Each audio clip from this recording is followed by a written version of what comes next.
늘 우리에게 다가오시며 우리와 함께 하시는 주님을 찬양합니다.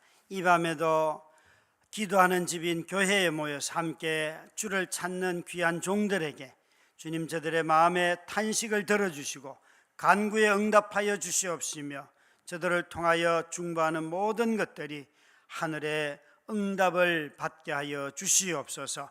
오늘도 우리 가운데 거하시며 우리의 찬양받기에 합당하신 우리 주 예수 그리스도 이름으로 간절히 기도드렸습니다. 아멘. 하나님의 말씀은 시편 148편입니다.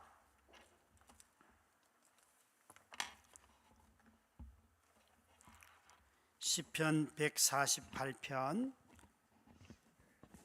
1절부터 14절까지의 말씀 함께 읽도록 하겠습니다. 같이 성경을 읽습니다. 시작. 할렐루야. 하늘에서 여호와를 찬양하며 높은 데서 그를 찬양할지어다. 그의 모든 천사여 찬양하며 모든 군대여 그를 찬양할지어다. 해와 달아 그를 찬양하며 밝은 별들아 다 그를 찬양할지어다. 하늘의 하늘도 그를 찬양하며 하늘 위에 있는 물들도 그를 찬양할지어다. 그것들이 여호와 이름을 찬양함은 그가 명령하심으로 지음을 받았음이로다. 그가 또 그것들을 영원히 세우시고 패하지 못할 명령을 정하셨도다. 너희 용들아 바다여 땅에서 여호와를 찬양하라. 불과 우박과 눈과 안개와 그의 말씀을 따르는 광풍이며 산들과 모든 작은 산과 과수와 모든 백향목이며 짐승과 모든 가축과 기는 것과 나는 새며 세상의 왕들과 모든 백성들과 고관들과 땅의 모든 재판관들이며 총각과 처녀와 노인과 아이들아 여호와 이름을 찬양할지어다. 그의 이름이 홀로 높으시며 그의 영광이 땅과 하늘 위에 뛰어나심이로다. 그가 그의 백성의 뿔을 높이셨으니 그는 모든 성도 곧 그를 가까이 하는 백성 이스라엘 자손의 찬양받으시리로다. 할렐루야. 아멘.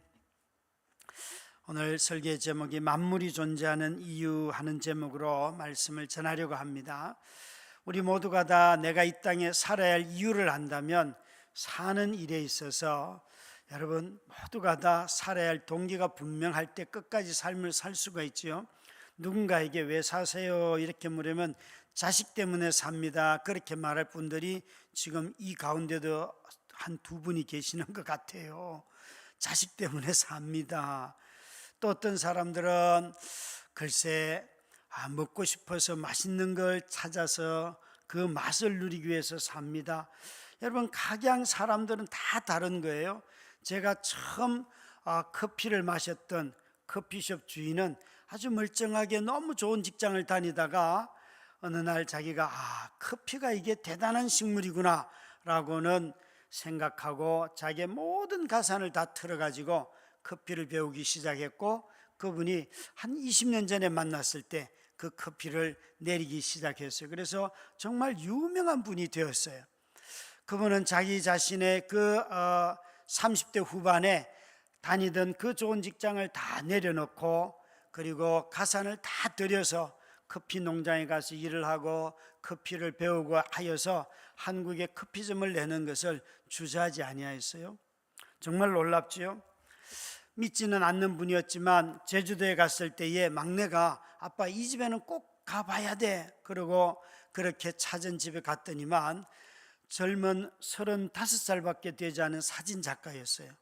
근데 이분은 28살까지 국내 아주 대기업에 자기가 근무하다가 내가 이렇게 살려고 인생을 사는 게 아닌데 라고는 생각하고 그때 아주 그 직장을 그만두고 그때까지 한 10여 년 다녔던 직장에 모든 돈들을 모아가지고 랜드로버 차를 사고는 자기가 결혼할 자매와 함께 믿지 않는 분이에요. 결혼할 자매와 함께 유럽의 여행을 시작하면서 여행도 어디로 갔는가 하면 저 아이슬란드 같은 북쪽에 가장 가까운 북극에 가까운 쪽에 가서 그 장면들을 자기가 사진을 너무 좋아하는데 사진을 찍기 시작한 거예요.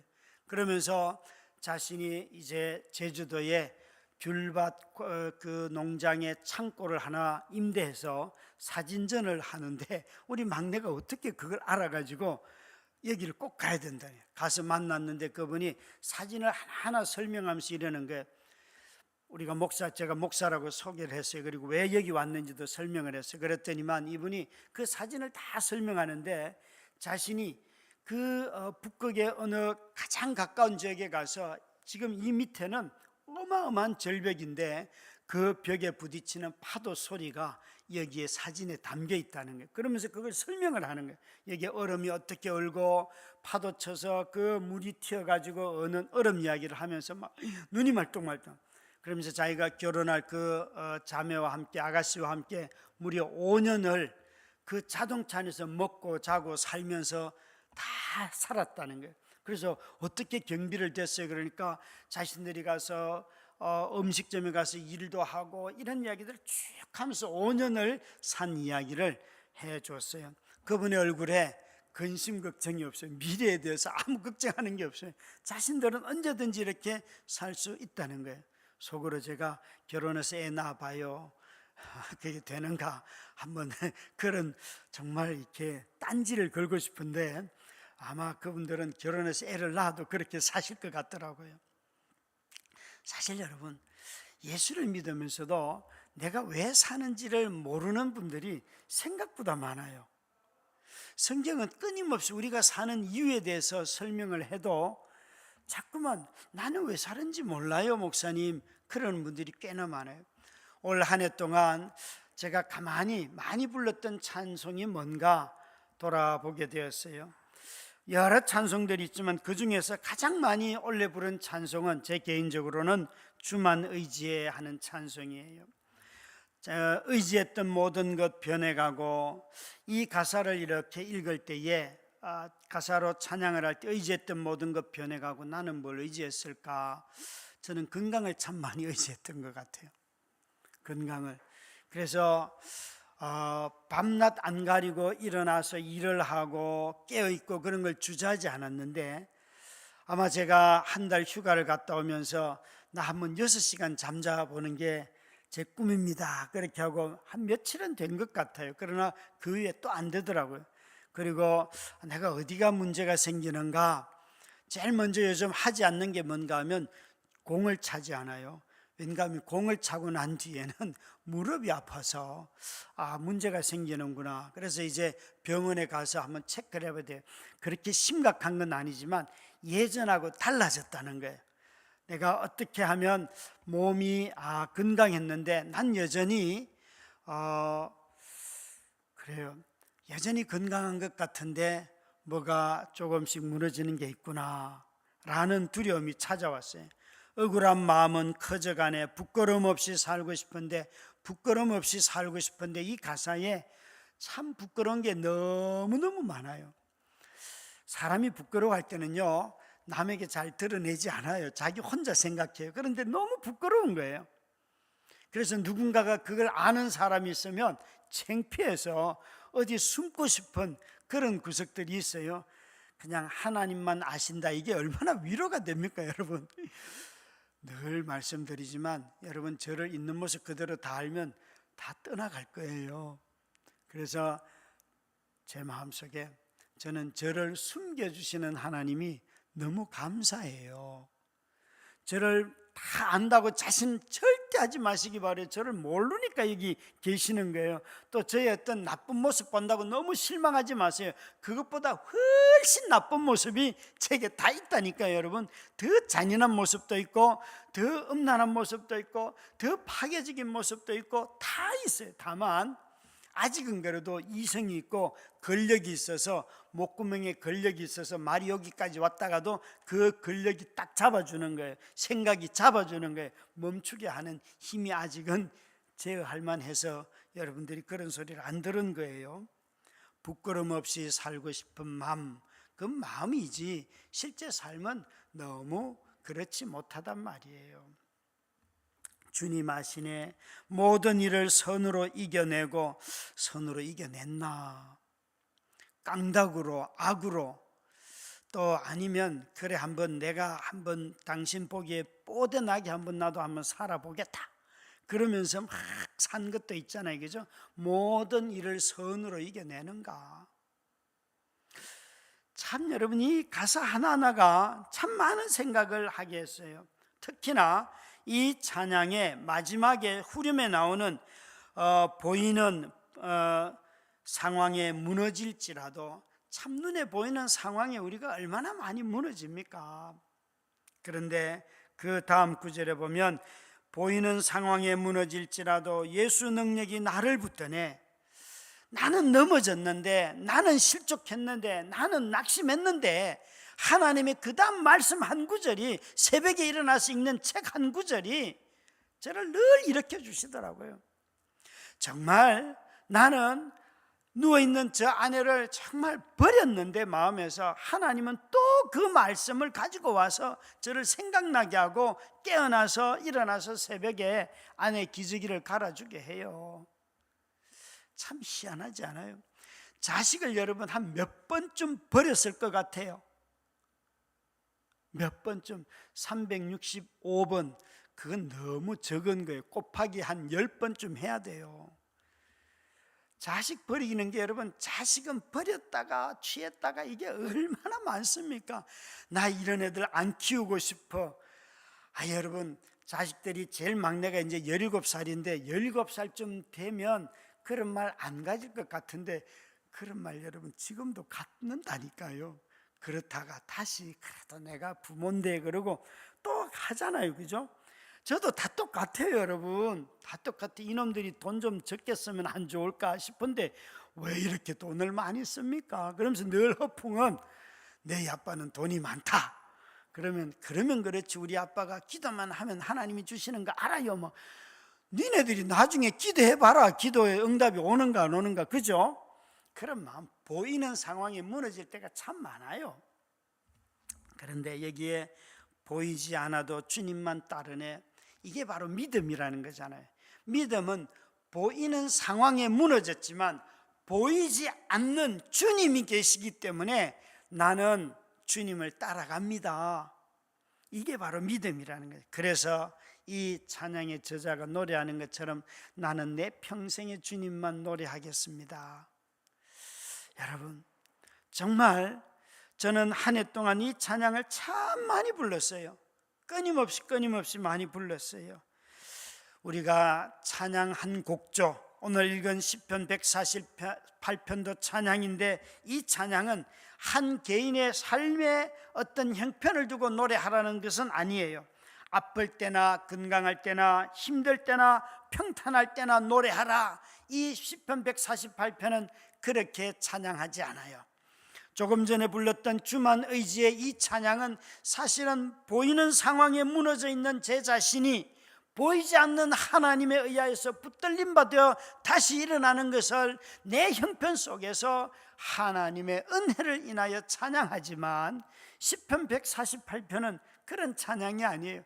아무런 형편도 나오지 않고 이 땅에 존재하는 모든 것들은 너희가 존재하기 때문에 하나님을 찬양해야 된다. 단지 너희가 있다는 그 이유 하나만으로 너희를 있게 하신, 너희를 창조하신, 너희를 지으신 그 하나님을 찬양하라는 거예요. 여러분, 저와 여러분이 오늘 148편의 이 가사처럼 존재하는 모든 피조물들의 그 존재하는 이유가 찬양이라는 것을 깨달으면 저와 여러분은 이 땅에서 보이는 상황에 무너질지라도 다시 내가 있는 이유가 나를 지으시고 나를 사랑하시고 내 공급자가 되시는 그분 때문에 우리는 또 찬양할 수 있어요. 그래서 이 할렐루야 모든 찬양들은 바로 그런 하나님 때문에 찬양한다는 거지요. 모든 피조물들을 향하여 너희가 존재하는 이유가 있다면 노래 부르기 위해서 지어졌다. 이것이 그들이 존재하는 이유라는 거죠. 가장 먼저 1절부터 가만히 보면 6절까지 뭐라고 말씀하시는가 하면 높은 데 그것은 하늘이고 높은 데고 또 천사들이고 모든 군대, 하늘에 존재하는 영적인 존재들, 하나님의 그런 일꾼들인 영적인 존재들 너희들 다 찬양해라 뿐만 아니라 우리가 눈에 보이는 해와 달 별들 모두 찬양하고 하늘의 하늘도 궁창이죠. 찬양하고 하늘 위에 있는 물들도 궁창에 있는 모든 공간들도 다 하나님을 찬양하라고 그렇게 노래해요. 그러니까 높은 데 있는 모든 존재들 하나님을 찬양하라 말씀하고 있어요. 여러분, 우리가 이 시편 148편을 읽다 보면 가장 높은 데 있는 존재들 보고 찬양하라고 해요. 그 물건들 모든 것들 포함해서. 그리고 또 조금 있으면 땅으로 내려와요. 땅의 공간에 있는 새들 보고도 찬양하라고 하고, 땅 위에 딛고 있는 사람들, 또 땅 가장 깊은 곳에 바닷속에 있는 생물들까지도 다 찬양하라고 말을 해요. 그리고 특별히 사람들에게 찬양하라고 말하는데, 시편 148편을 읽다 보면 천국이라고 하는 것은, 하나님의 나라는 이 찬양으로 가득 차 있구나. 모든 피조물들이 하나님을 찬양하는 그 공간, 그 영역이 있다면 그것이 바로 천국이에요. 그래서 천국의 환상을 가장 많이 묘사한 계시록에는 그냥 천사들도 찬양하고 24장로들도 찬양하고 하나님의 백성들도 찬양하고 모두가 찬양하는 존재들이 거기 다 있는데, 그것은 천국이고, 찬양을 모르는 자들이 존재하는 것은 바로 지옥인 것이에요. 사랑하는 우리 성도 여러분, 저와 여러분은 이 삶을 살아가면서 이 땅이 지옥 같아도 찬양을 하면 그것이 천국이 됩니다. 다시요, 이 땅은 아직 온전하게 하나님의 나라가 임하지 아니하였기 때문에, 불순종하는 사람들도 많기 때문에 때로는 우리가 삶을 보면서 이 지옥 같은 인생이라고 말할 때가 있어요. 그런데 여러분, 그 입술에서 찬양이 나오면, 찬양이 터지면 그것은 천국으로 바뀌는 것입니다. 정말 우리에게 있어서 교회 와서 제일 먼저 세상과 가장 달랐던 거, 술을 안 먹어도 노래한다는 거.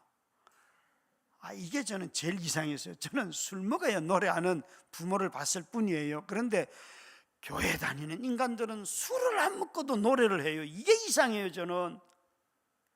여러분 생각해 봐요. 술 먹어야 노래가 잘 나오잖아요. 그렇죠? 옛날 예수 안 믿을 때 생각해 봐요 좀. 태어날 때부터 예수님을 믿은 거죠? 네, 그러면 좋아요. 기분 나쁠 때 여러분 노래하시는지. 저는 태어나서부터 22살 예수 믿기 전까지 술만 드셔야지 노래하는 우리 아버지를 알아요. 그런데 술만 안 드시면 말도 한마디 안 해요. 침묵. 노래는 그냥 뭘 했는지 늘 우리 아버지 그랬어요. 근데 교회 가니까 술도 안 먹고도 노래를 얼마나 잘하는지, 노래할 때 제일 성도들의 얼굴이 기쁘더라고요. 그게 저는 제일 이상했어요. 오늘 이 시편 148편이 우리에게 말을 하고 있어요. 하늘에 있는 천사들도 해와 달 별들도 다 하나님을 찬양해라. 왜냐하면 5절입니다. 5절 같이 읽겠습니다. 5절 6절 시작. 그것들이 여호와 이름을 찬양하면 그가 명령하심으로 그가 영원히 세우시고 피하지 못할 명령을 정하셨도다. 여기에 그가 명령하심으로 지음을 받았음이로다. 지음받은 모든 존재는 다 지으신 분을 노래하는 것이 존재 이유예요. 존재 이유. 그래서 우리가 부모를 공경하라 하는 공경이라는 단어, 그거 부모를 자랑하는 거잖아요. 여러분 바뀌었어요. 자꾸 자식 자랑하지 마시고 애들 입에서 우리 엄마 아빠 너무 좋아, 이 얘기가 나와야 되는 거예요. 그게 자식 잘 가르친 거예요. 벌써 두려워지고 있어요. 두려워. 여러분 다 자식 자랑하고 싶어서 인생을 살면 거꾸로 된 거라니까요. 자식이 부모 자랑하는 것이 제대로 된 세상이에요. 하나님이 그렇게 만들어서 오늘부터 바꾸세요. 집에 가서 얘들아 너희 나 자랑스럽니? 자꾸 물어봐요. 그러면 자랑스러워요. 그러면 또 물어봐요. 그러면 또 물어봐요. 몇 번쯤 물어보셔야 돼. 집사님들 물어보셔야 돼. 결혼하셔서 자식 있는 분들 다 자식들이 부모를 기뻐하는 게 그게 하나님이 원래 만든 이치예요. 그런데 인간은 타락해가지고요, 낳아준 부모에게도 공경할 줄 몰라요. 저는 예수 믿고 변한 두 번째가 뭔가 하면 우리 아버지를 사랑하게 됐다는 거예요. 나는 저런 인간 안 닮을 거야. 이게 제 18번 노래였어요. 그래서 예수 믿기 전부터 술, 담배를 안 했어요. 나는 저런 인간 되지 않을까. 그런데 예수 믿고 난 뒤 어느 날 깨달음이 왔어요. 하나님이 저 부모를 통해서 나를 이 땅에 보냈구나. 그걸 깨닫고 나니까요, 와, 내가 저분들이 아니었으면 이 땅에 올 수가 없었구나. 이게 가장 그분들을 볼 때 기뻤어요. 그래서 우리 아버지에게 술을 사드렸어요. 여기에 해와 달 별들을 향하여서, 하늘에 속해 있는 모든 것들을 향하여서 너희들이 하나님을 찬양하라 라고 하는데, 이런 비인격적인 무생물 내지는 물체, 이런 것들이 하나님을 찬양하는 방법은 하나님이 만드신 대로 존재하면 돼요. 밤이 되면 별이 반짝반짝하는 것은 하나님을 찬양하는 거고요, 아침에 해가 막 뜨면 하나님을 찬양하는 거예요. 이렇게 날씨가 맑아서 바람이 불면 하나님을 찬양하는 거예요. 그래서 그런 걸 느낄 때 부는 바람에 나뭇잎이 살랑살랑 흔들리고 낙엽이 되어서 떨어지면, 야, 쟤들은, 나무들은 저렇게 하나님을 찬양하는구나 라고 여러분들이 그걸 믿고 받아들이면 돼요. 하나님이 찬양하는 방법을 그렇게 정하였기 때문에 그래요. 피조된 모든 존재물들이 찬양하는 이유는 하나님이 나무를 만들었고 바람을 만들었고 구름을 만들고 해를 만들고 별을 만들고 우주를 만드셨기 때문에 우리 모든 피조물들은 말씀하신 대로 지음받았기 때문에 그분이 지은 방식대로 존재하는 것, 그것이 바로 찬양하는 거라는 거예요. 그래서 우리가 저런 피조물들을 보면서, 비인격적인 피조물들을 보면서, 야, 쟤들이 기뻐하는구나 라고 말할 수 있는 이유가 그렇게 하나님이 지으신 바대로 걔들이 서 있기 때문에 우리는 그걸 보면서, 야, 쟤들이 너무 하나님 기뻐하는구나, 그렇게 말하는 거예요. 그게 우리의 고백인 거죠. 여러분, 안 믿는 사람들도 이 가을을 보면서 얼마나 기뻐합니까? 누가 지었는 줄도 모르는데, 그죠? 그렇게 기뻐하잖아요. 저희 가까이 교제하는 성복중앙교회 길성훈 목사님이라는 분이 계세요. 이분은 꼭 어디 초대를 받으면 가서 이렇게 식사를 대접하면서 이렇게 말을 해요. 내가 준비하지 않았지만 오늘 햇빛이 저렇게 나는데 내가 준비하지 않았지만 많이 누리세요, 그래요. 얼마나 웃깁니까? 밥 한 그릇 사주면서 햇빛까지 준비했다고 마치 말하는 그 뉘앙스가 너무 웃기잖아요. 제가 가만히 보면서, 야, 이분은 참 기가 막히게 사람을 기쁘게 하는구나. 여러분들도 내일 아침에 눈 떴을 때, 얘들아 일어나라, 엄마가 준비하지 아니하였지만 숨을 쉬어봐라. 그러면 애들이 뭐라고 말할까요? 엄마 미쳤어. 그럴 것 같아요. 여러분, 내가 준비하지 않았지만 얘들아 눈을 떠봐. 지금 얼마나 은행잎이 노랗니? 그러면 잠이나 자게 놔두세요. 그렇게 말할 것 같아, 애들이. 그렇죠? 근데 여러분, 우리가 자주 내가 준비하지 않았지만 누릴 게 얼마나 많습니까? 하나님이 이미 그렇게 누리도록 모든 사람에게 주셨는데 우리 너무 이런 고백하는 것을 주저해요. 그래서 사람들이 자꾸 믿음 그러면 막 왜소해지는 게 있잖아요. 왜? 내가 기도 응답이 막 이러는데, 아니, 하나님 제가 만들었는데 제가 지금 막 누리고 있거든요. 이 사계절이 있다는 게 얼마나 놀라운 거예요. 하나님이 만들었어요. 이렇게 슬쩍 갖다 끼워 넣으면 되는데 막 또 욕먹을까 봐 두려워가지고 누가 만들었는지도 모르는 사람들이 기뻐하는데, 우리는 괜히 하나님이 만들었다는 얘기하고 난 뒤에 욕 바가지로 먹죠. 그래도 하셔야 돼요. 하셔야 돼요. 여기에 그렇다는 거예요. 여러분, 창조하셨다는 말은 만드는 존재와 만들어진 존재는 분명히 별개의 존재예요. 그래서 우리는 이 세상에 어떤 것도 신성한 것이 없어요. 하나님이 만들었기 때문에 우리가 그걸 기뻐하는 거예요. 하나님만이 거룩하고 하나님만이 신성하신 분이고 하나님만이 창조주이세요. 여러분, 이 높은 데 있는 것들, 천사들도 얼마나 찬양을 많이 합니까? 물론 악한 천사들은 하나님의 뜻을 거역하며 살지만 마지막 날에 다 심판을 받죠.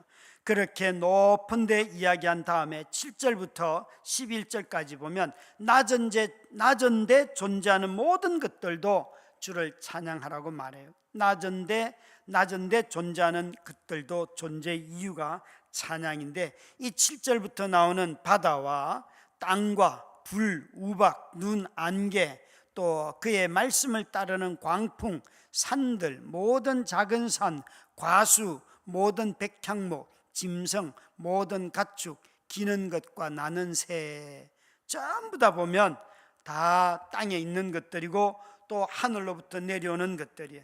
여기 언급된 것들 보면 날씨와 관련된 것도 있어요. 우박과 눈과 불, 번개죠. 안개와 그의 말씀에 따르는 광풍들, 이 모든 것들은 다 하나님을 찬양하는 거예요.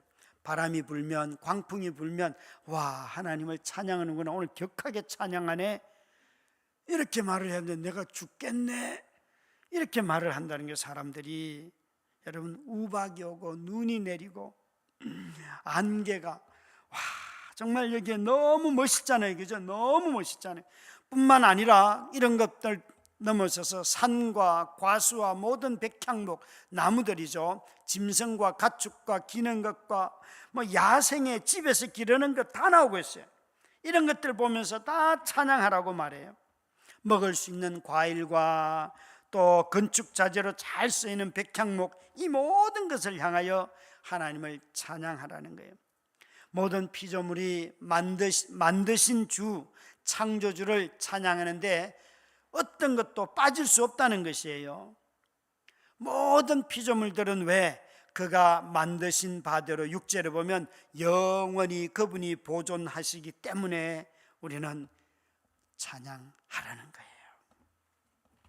시인 하상욱이라는 선생님의 짧은 시라는 시들이 있어요. 짧은 시, 나태주 선생님만큼이나 짧은 시를 쓰시는 분이신데, 이렇게 오늘 가을에 놓고 이런 시를 썼어요. 그리운 건, 이게 시예요. 그리운 건 그대일까 그때일까.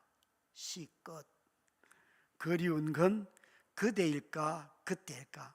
자, 여러분, 그리움이 이렇게 가을에 많이 오잖아요. 그때 그 놈이 기억이 나세요? 그때가 기억이 나세요? 그 여자가 기억이 나세요? 네? 사람이 기억이 나세요? 아니면 그때 상황, 분위기, 장소, 뭘 먹었는지, 어떤 게 기억이 나세요? 저는 아무 기억이 없습니다. 저는 잘 기억을 못해요. 그냥 아련히 그때 당신 만난 것 같은데 뭘 먹었는지는 일단 기억을 거의 못하고요. 또 무슨 옷을 입었는지 이런 건 전혀 추억에도 없습니다. 그래서 늘 이런 이야기하면 틀립니다. 저를 그래서 아주 괴롭히는 피택 권사님 중에 한 분이 서수경 피택 권사님이 교회 생활을 저와 오래 했기 때문에 맨날 뭐 얘기하면 제가 다 틀리니까 목사님 저한테 물어보고 하세요. 늘 그래요. 참 그렇죠. 어제까지 우리 교역자들이 가서 한 해를 리뷰를 하고 내년에 계획을 세우고 어떤 방향으로 갈까, 이런 큰 틀들을 정해서 왔어요. 하면서 또 이런 새벽에는 우리가 골프장에 있는 콘도를 빌려서 갔기 때문에 그곳에 이렇게 아침에 각자 일어나서 운동도 하고 걷기도 하고 했는데, 저와 우리 박 목사님이 둘이서 정말 이튿날 그곳을 이렇게 걷는데 안개가 가득 끼어가지고요, 길 외에는 보이지 않는, 우리가 어디로 가는지도 모르는데 안개가 가득한 길을 한 6km 정도 걸었어요. 가을 안개 속을 걷는 즐거움이라 그럴까요? 단풍나무가 있고 낙엽이 떨어지고 그 오솔길을 따라 걷는데 보이지 않아도 걷다 보니까, 길을 따라 걷다 보니까 목적지로 돌아오더라고요. 그런데 제가 이번에 깨달은 건, 우리 유 목사님이나 우리 최 목사님, 이 목사님 또 전부 다 이 젊은 분들이 목사님 여기 공기 너무 맑지 않습니까? 그래서 아니 시골에 오면 공기가 다 맑지 뭘 그걸 가지고 공기 맑다고 너무 얘기를 하는 거예요. 공기 맑다고. 그래서 순간 의심했어요. 이분들이 도대체 서울에서는 산소통을 끼고 사나? 공기 맑다고 자꾸 그러는 거예요. 공기 맑죠, 공기 맑죠. 아니 시골은 다 공기가 맑아요. 강원도 골짜기인데 안 맑겠습니까? 여러분, 저는 가만히 야 이분들이 진짜 뭘 말하는 거야? 그런 생각을 했는데 다들 호흡이 너무 편한 거. 오늘 이 설교를 준비하다가 이분들이 찬양한다는 소리를 그렇게 했구나. 근데 담임 목사가 잘 못 알아듣고 얘들 병든 거 아니야? 이런 의심을 했다 이 소리예요. 보니까 우리 교육자들이 얼마나 찬양을 많이 했는지 이게 다 찬양이었어요. 찬양이었어요. 찬양. 너무 놀라웠어요. 여러분 우리가 낮은 데 존재하는 모든 것들도 다 그 만드신 바대로 누리게 될 때 그게 바로 찬양이라는 것이에요. 흘러가는 구름을 보면서 허무하다 생각하는 사람도 있지만 여러분 그 구름이 흘러가도록 지으신 분이 있다는 것을 알면 그 또한 여러분 붙들림 바 된 존재이죠. 맨날 구름 보면서 허무의 인생은 허공이야 라고 휘휘젓는 것 같은 그런 거 상상하는데 아니요, 그 구름도 하나님이 만들어서 거기 갖다 놓는 그것을 믿는다면 내 손에 잡히지 않는 인생이라 할지라도 언제나 자리매김이 되어 있는 거잖아요. 여러분 절대 허상이 아니지요. 허공에 떠 있는 단단한 구름이라고 말할 수 있는 거예요. 자기 자리가 있으니까. 분명히 허공이 아니고 지으신 분이 유지하고 계시기 때문에 그 구름이 늘 왔다가 하루에도 그 자리 못 있고 또 다른 데 가고 없는 것 같지만 지으신 분이 계시기 때문에 거기 왔다 가는데 하물며 사람인 저와 여러분은 이 인생의 자리가 얼마나 귀하고 놀랍습니까? 하나님께서 나의 자리를, 나의 영적인 자리를 다드림교회에 자리매김해 주셔서 이 자리에 앉아 있는 것 너무 귀하고 감사하잖아요. 또 나의 자리를, 엄마의 자리에, 나의 자리를 싱글의 자리에, 나의 자리를 때로는 아픔이 있지만 그 자리에서 다시 돌아와서 나로 살게 하시는 그것이 우리 모두는 다 순간 지나가는 인생 같지만 하나님은 내 자리를, 구름도 자기 자리를 잡게 하시는데 우리의 인생을 얼마나 자리 잡게 하시겠어요? 사랑하는 우리 성도 여러분, 저와 여러분은 땅에 존재하는 모든 것들을 향하여서 자리 잡게 하시는 이 하나님의 은혜를 기억하고 그 모든 만물들이 주님을 찬양하고 있으니까 우리도 또한 주님을 찬양하기를 바랍니다. 11절부터 13절까지는 이제 사람으로 옵니다. 하늘의 높은 곳에 있는 우주 전체로부터 시작해서 공중으로 그리고 땅으로 내려와서 이제 사람들, 이 땅에 존재하는 모든 사람들을 향하여서 11절부터 13절까지 말씀하고 있는데 이것은 일반적인 사람들이에요. 믿는 사람들이 아니에요. 모든 사람들에게 향하여서 특별히 통치자들, 땅의 재판관들, 고관들, 왕들, 모든 백성들아 라고 말하면서 여기에 모든 백성들을 비롯하여서 언급하는데 그 부류 중에 사람 중에 먼저 왕들과 고관들과 땅의 재판관들, 이들을 향하여서 하나님을 찬양하라는 거예요. 재판을 하고 통치를 하는 사람들, 그들은 왜 찬양해야 되는가? 13절에 보시면 여호와 이름을 찬양할지어다. 그의 이름이 홀로 높으시며 그의 영광이 땅과 하늘 위에 뛰어나심이로다. 특별히 땅의 통치자들 또 그런 고위 공직자들을 향하여서 주님이 말씀하십니다. 너희들이 가지고 있는 그 권위가 높은 것이 아니라 내가 높다. 그래서 내가 너희에게 준 그 권위를 가지고 정직하게 공정하게 잘 사용해라. 이것이 너희가 찬양하는 방법이다. 모든 지도자들이 찬양하는 방법은 하나님 주신 그 권위를 잘 바르게 사용하는 것이 바로 일반 통치자들이 하는 찬양인 것입니다. 재판관들이 개인적으로 예수를 믿고 구원을 얻는 것 귀한 일이죠. 그러나 예수를 믿지 않고도 재판관이 되고 통치자가 되고 또 고위공직자가 되는 것은 굉장히 하나님의 나라를 위하여 중요한 일입니다. 그것은 그러한 공직자들을 통하여서 하나님이 이 땅에 공의를 실현하시려고 하시기 때문에 그렇습니다. 그러나 만약 그들이 그 자신의 직책을 가지고 불법을 행하고 또 부정을 행하고 탐관오리가 된다면 그들은 반드시 심판을 받습니다. 이 통치의 핵심은 죽이는 자가 되어서는 안 됩니다. 국민들을 살리는 자가 되어야 하고 보호하는 자가 되어야 합니다. 그것이 바로 권세를 주신 이유이기 때문입니다. 통치자들이 찬양하는 방법은 이런 권위를 행사함으로 말미암아 살려줄 때 바로 그들을 통하여 하나님은 찬양을 받습니다. 우리나라는 이런 면에 있어서 우리 사회가 겪는 이 갈등 앞에 저와 여러분이 심히 깊이 통곡하며 하나님 앞에 엎드려야 합니다. 점점 시간이 지나갈수록 불평등과 불공정함이 많아지는 우리 사회를 보고 불균형이 많은 이런 사회를 보면서 이것은 반드시 우리가 극복해야 될 일들입니다. 여러분, 정말 이 시대에 우리가 극복하지 못한다면 다음 시대를 이어갈 수가 없습니다. 오늘 아침에 저녁에 제가 보낸 제 묵상에 보다 보면 여러분, 이제 서울에만 홀로 사는 사람들이 40%라는 거예요. 홀로 사는 1인 가구가 40%. 어마어마하지 않습니까? 세상이 변하고 있어요. 교회가 부부 중심으로 모든 교회는 다 움직입니다. 대부분. 그런데 홀로 사는 사람들이 40%라고 한다면 이제는 교회가 운영해가는 방식이 바뀌어야 되는 시점에 오고 있는 거예요. 오고 있는 거예요. 무서운 거죠. 무서운 거죠. 홀로 산다는 게 무섭다는 뜻은 아니에요. 이런 변화되는 사회 앞에 교회가 제대로 준비하지 못하고 무감각한 것이 무섭다는 거예요.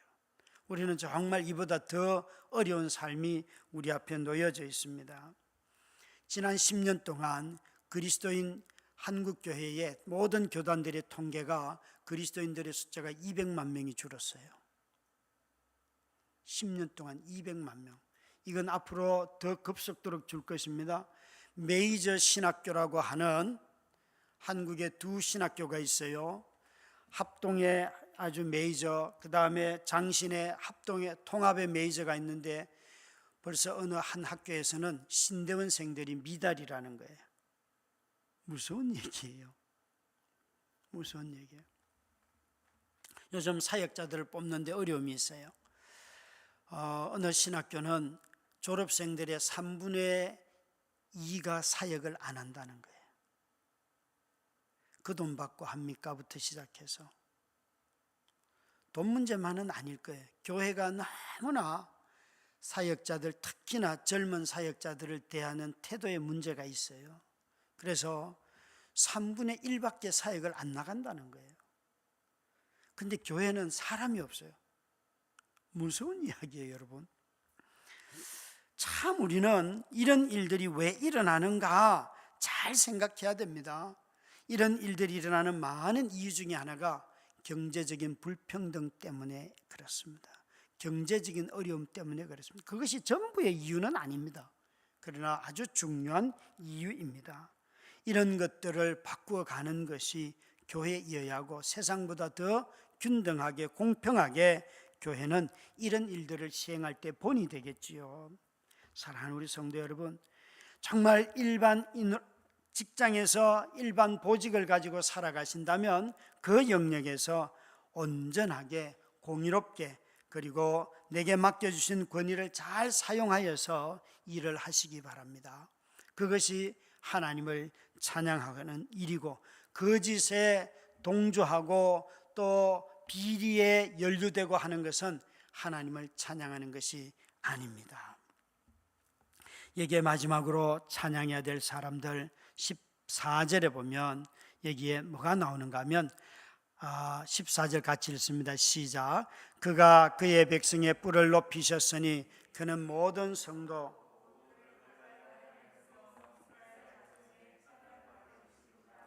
할렐루야. 여기 마지막에 모든 성도들입니다. 모든 성도들이 존재하는 이유는 여호와를 찬양하기 위함입니다. 앞에 나타나는 우주 전체와 땅에 존재하는 모든 피조물과 땅에 있는 모든 사람들도 다 하나님을 찬양하도록 불렀지만, 그러나 이들이 진정한, 특별히 땅에 존재하는 모든 사람들이 진정한 찬양의 예배를 드릴 수는 없습니다. 그들이 거듭나서 하나님의 백성이 되기 전에는 그들이 이 땅에 맡겨주신 역할을 잘 감당하는 것이지, 이 성도들은 거듭난 성도들만이 진정한 찬양을 할 수가 있는 것입니다. 또 성도들은 진정한 찬양이라고 하는 것은 이 땅에 존재할 때만이 아니라 하나님 앞에 가서 영원히 주님 앞에서 우리가 해야 할 본분이 바로 찬양이기 때문에, 이 찬양을 할 수 있는 존재는 오늘 14절 말씀에 있는 것처럼 그를 가까이 하는 모든 백성들 이스라엘 자손의 찬양받으실 이시로다. 성도들의 가장 큰 특징은 이 땅에서 높은 데 가고 낮은 데 가고 그런 것들이 아니라 하나님을 가까이 하는 존재로서 우리는 이것만 가지고도 성도가 되었고, 하나님이 우리를 당신 가까이 두신 이유가 무엇인가 하면 바로 찬양하기 위함이라. 그래서 소요리 문답 제일 먼저 인간의 제일 되는 목적은 무엇입니까? 라고 물으면 인간은 하나님을 영화롭게 하고, 인간의 제일 되는 목적은 하나님을 영화롭게 하고, 여러분 우리는 다 하나님을 영화롭게 한다는 말만 들으면 나는 하나님을 위해서 무엇을 할까 이 생각을 너무 많이 해요. 하나님을 위해서 무엇을 할까 많이 생각하는데 그 다음이 뭐예요? 하나님을 영화롭게 하며 영원히 그를 즐거워하는 것입니다. 여러분, 하나님을 위하여 무엇인가 하려고 하는 것보다도 그를 먼저 더 기뻐하시기 바랍니다. 그를 있는 모습 그대로 즐거워하시기 바랍니다. 여러분 이거 있잖아요. 결혼을 하고 또 교제를 해보고 자식들과 함께 살아보고 그러면 또 누군가 친구를 사귀어 보면 그 사람이 나를 있는 모습 그대로 기뻐할 때 제일 기쁘잖아요. 저 인간이 나를 위해서 뭘 안 해주나, 그거 실족하잖아요. 제가 제 안에 누워있는 것 때문에 실족하는 이유는 이 여자가 나를 위해서 뭘 해줘야 되는데 안 해주는 것 때문에, 집에 들어가면 좀 쉬고 싶은데 뭘 좀 해주면 좋겠는데, 그런 게 다 여러분 마음에 무너지는 거잖아요. 그런데 그 자체를 기뻐하는 게 얼마나 고통스러워요, 그죠? 여러분, 여러분의 배우자를 있는 모습 그대로 기뻐할 수 있겠어요? 다 마음의 고개를 살래살래 흔드시죠, 그죠? 목사님 그런 시험 드는 말씀은 우리 하지 맙시다. 네. 여러분 정말 그를 즐거워하는 것, 그를 기뻐하는 것, 하나님이 뭐라고 말하는가 하면 우리가 가만히 한번 생각해 봐요. 오늘 하루만 해도 나는 그를 기뻐했는가? 밥 먹을 때 그를 기도는 하는데 기쁨이 없어요. 밥 먹을 때 빨리 후다닥 먹고 이래야 돼. 그를 기뻐할 생각에 여유가 없다니까요. 여유가 없어요. 우리의 삶에 여러분 정말 이렇게 아름다운 계절 가을이 왔다가 가는데, 제가 진짜 누구한테 물었어요. 오늘 어떤 분한테 혹시 단풍은 구경했어요? 그러니까 아니요 목사님, 단풍 구경을 어떻게 합니까? 위에 학원장님에게 물었어요. 제가 두 번째로, 학원장님은 천주교인인데 아니 그렇게 열심히 일하는데 오늘 이 가을에 단풍은 좀 봤어요? 그러니까 아니요 목사님. 그래서 아니 그 돈 벌어 다 뭐해요? 이분은 늘 입술이 일을 얼마나 열심히, 입술이 늘 있잖아요. 갈라져 있어요. 정말 일 열심히 해요. 여러분 사람들이 얼마나 무엇인가를 위하여서 그분의 영광을 위해서가 아니더라도 자신의 삶을 위해서 얼마나 열심히 삽니까? 그런데 정작 누리는가 묻는다면 불안해요. 불안해요. 누리지 못하고 즐기지 못하고 쉬지 못하고 그 이유가 뭐예요? 제 소요문답 제 1계명만이라도 하나님을 영화롭게 하고 영원히 그를 즐거워하는 것입니다. 이 목적에 맞게 우리가 산다면 성도로서 주님을 항상 가까이 하는 삶이지요. 여러분, 주님은 우리를 가까이, 당신 가까이 두시려고 성도를 불렀어요. 다른 성도 이외의 모든 피조물들은 만드신 방법대로 살아가고 자기가 누리는 직책을 그 맞게 수행하면 되지만 성도는 하나님을 가까이 하고 그분을 기뻐하도록 부름받은 존재가 저와 여러분입니다. 오늘 이 저녁에도 우리가 기도가 바로 그런 거라는 것을 생각하고 기도에 너무 힘쓰려고 하지 마시고 주님을 제가 기뻐합니다. 제가 주님 좋아합니다. 제가 주님 사랑합니다. 주님, 내가 정말 이렇게 화날 때에도 주님 제 마음속에 이거 그래도 한번 굴복하고 주님의 말씀대로 한번 순종하고 싶은 마음이 있습니다. 그런데 잘 안 됩니다. 그래도 나는 주님을 기뻐합니다. 내가 다 순종해서 주가 기쁜 것이 아니라 순종 다 못해도 저는 주님 기쁩니다. 이렇게 고백하는 저와 여러분이 다 되시기를 주의 이름으로 축원합니다. 우리 함께 찬양하십시다. 주만